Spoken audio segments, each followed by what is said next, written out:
Hi. So 2016 was not a good year for politics in my family. Like many Americans, I spent much of the year obsessively following the US presidential elections. And like many Brits, my husband did the same for Brexit. In both cases, our side lost. So both of these votes demonstrate, among other things, a fierce backlash against immigration and multiculturalism, a backlash that we can see in a number of other Western countries. And for me, as for many of us, this backlash is deeply disturbing. So for me, this is not only as somebody of diverse background, I happen to be of Japanese American and Scandinavian American descent, but it's also as a political scientist, and I study issues of ethnic politics and conflict around the world. Almost as disturbing for me is the political polarization that's emerged around these issues. So I've heard a lot of talk, for example, about the extent to which racism played a role in the recent votes. And I'm not saying that it didn't, and I'm not saying it's not something worth studying and considering and seriously addressing. But at the same time, the sort of labeling and dismissing of all of those who voted for the other side that often, not always, but often, goes along with this discussion, I think is also dangerous. And as a result, it's becoming harder and harder to see a common ground from which we can all move forward. So, as a researcher, what insights can I offer from research into this polarized debate? So I'd like to highlight 3 points. The first point is that diversity does have wanted and unwanted effects.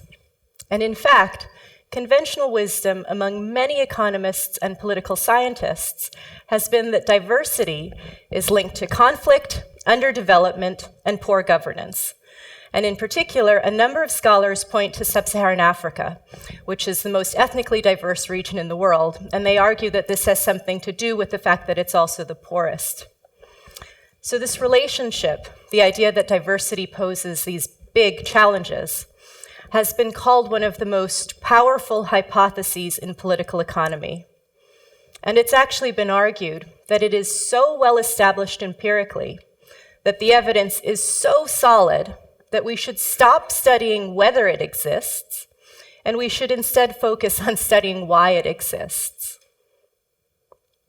However, there's also a growing body of research that challenges this conventional wisdom. So in a recent article looking at Zambia, for example, my colleagues and I show that there's actually a positive relationship between diversity and better health outcomes, evidence of a diversity dividend. What's more, other researchers have shown that this widely believed negative relationship doesn't exist in places with stronger institutions or with overarching community identities or community spirit, if you will. And still other research shows that there are actually direct benefits to diversity in terms of innovation. So the magic of Silicon Valley, so this story goes, owes a lot to the fact that such a high percentage of its population was born outside of the United States. What we should all be focusing on then is how to create and nurture policies and institutions that support diversity's benefits and minimize its costs. And to do this, we need clear-sighted, realistic understandings about what about diversity precisely makes it sometimes beneficial and sometimes problematic. So I want to talk about difference, and this is my second point. What about diversity precisely makes it sometimes problematic? Why is it a challenge? Well, many arguments boil down to just this. Ethnic and religious difference can imply conflict over cultural norms, beliefs, preferences, value systems. And this conflict can be destructive and costly for societies. I think a lot of good examples here relate to language in schools and in government. We might think of countries as different as Canada and Cameroon, for instance, which have both had major long-running debates over whether English or French should be primary. Such differences create not only outright conflicts, but also inefficiencies or extra costs. So if we take the language example, it probably does cost a bit more to provide services in 2 languages rather than 1. Still, these sorts of inefficiencies can also often be managed, made to work well, and lead to new things. And here I can give you a personal example. So when my husband and I were planning our wedding, a huge sticking point for us was the service. We're not religious, either of us, but we both wanted something that reflected our cultural backgrounds. And so no one single church would do. And as a result, we had the only Buddhist, Lutheran, Muslim wedding ceremony that I've ever attended. And it happened to be officiated by chance by a Jewish Catholic convert to Buddhism. So it was long, it was a pain to plan. It was probably the most complicated ceremony a lot of our guests had ever attended. But it was also, at least in my opinion, original and beautiful and suggestive of some of the innovation potential of diversity. Of course, differences can't always be smoothed over, right? There aren't always win-win solutions. And when difference coincides with disadvantage, we have a particularly thorny problem. And this is my third point.